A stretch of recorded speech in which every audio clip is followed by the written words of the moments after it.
Bismillah wassalatu wassalamu ala rasulillah amma ba'da badduba Allah balungi abali mwenna assalamu alaikum wa rahmatullahi wa barakatuh.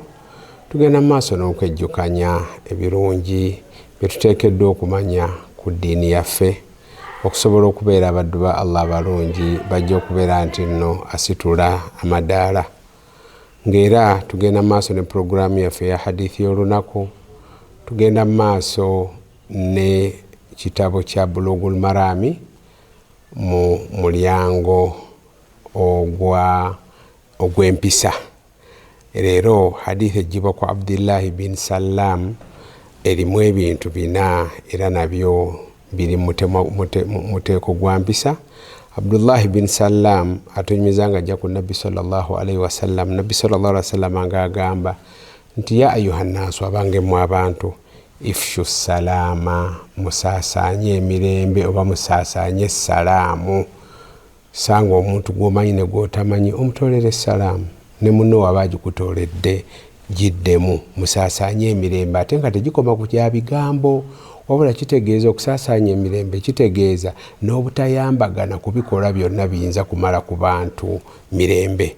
Ekyokubiri n'agamba nti wasilul arham, muyunge eŋŋanda zammwe. Ne bameka kuffe oluganda abaluggira ddala mu programu yaabwe, omu bwagezaako okunoonyako okuyunga oluganda gwate weeyongerayo bweyongezi, so nga ate okuyunga oluganda kyekimu era ku bintu ebitusembeza okumpi ne Allah subhanahu wa ta'ala. Ekyokusatu n'agamba nti wa at'imu ttaama, mulinse abantu emmere, mugabule abantu emmere. Emmere tejja kuggwako olw'okuba okyazizza abagenyi n'obaliisa. Emmere tejja kuggwako olw'okuba okutta emmere n'ofumbira abeetaavu n'ogibawa. Ekyo nakyo kimu ku bikwongera okusitula amadaala wa Allah subhanahu wa ta'ala n'okugaziyiza ebyenfuna. Nabbi sallallahu alaihi wasallam kyava agamba nti wa at'imu ttaama, muliise abantu emmere. Ekisembayo n'agamba nti wasallu billayli wannaasu niyam, musituke ekiro matumbi budde, musaale okusaala okwa sunna. Mwegayirire Allah mumusaba ajja kubawa. Mujjukire olubeerera nti swala y'ekiro tekoma mu mwezi gwa Ramadan, wabula Nabbi sallallahu alaihi wasallam yatutegeeza nti buli kimu kyakusatu kya kiro ekisembayo Allah subhanahu wa ta'ala akka mu ggulu erisooka n'agamba waliwo asaba muwe, waliwo yeenenya nzikiriza okwenenya kwe, waliwo asaba omusonyiwa musonyiwe. Wekikukwata ekiseera ekyo ng'oli mbasuse ekiro okusaala bawanisa emikono, oli kushiwaddiru nti Allah subhanahu wa ta'ala ajja kwanukula. Naye ng'ate oggyeko kuwa ebirungi by'oku nsi, ejjana kyekyengera ekisinga okubeera ekinene. Nabbi sallallahu alaihi wasallam kyava afundikira hadithi eno n'agamba nti tadkhulul jannata bisalaam, bwe munaaba mukoze ebintu ebyo ebina ebiri mu hadithi eno mujja kuyingira ejjana mu mirembe awatali kutya kwonna.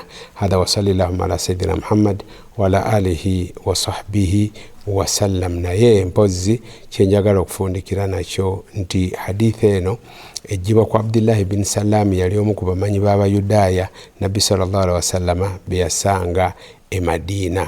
Era bw'atuuka e Madina ng'atunyumiza hadithi eno agamba nti bwe baamala okuŋŋamba nti Nabbi sallallahu alaihi wasallam azze, nti waliwo omusajja azze e Madina yeeyita Nabbi, nayagala okgenda mulabe. Ne bwe nagenda ne mulaba, ebintu bibiri byankakasa nti yali Nabbi. Ekisooka natunula mu kyenyi kye ne ŋŋamba ono tasobola kuba mulimba, nga nkirabamu nuuru n'ekitangaala. Ekyokubiri by'ebigambo ebyo bye yayogera nga biragira ddala nti bigambo bya bwa Nabbi. Walhamdulillahi rabbil alamin.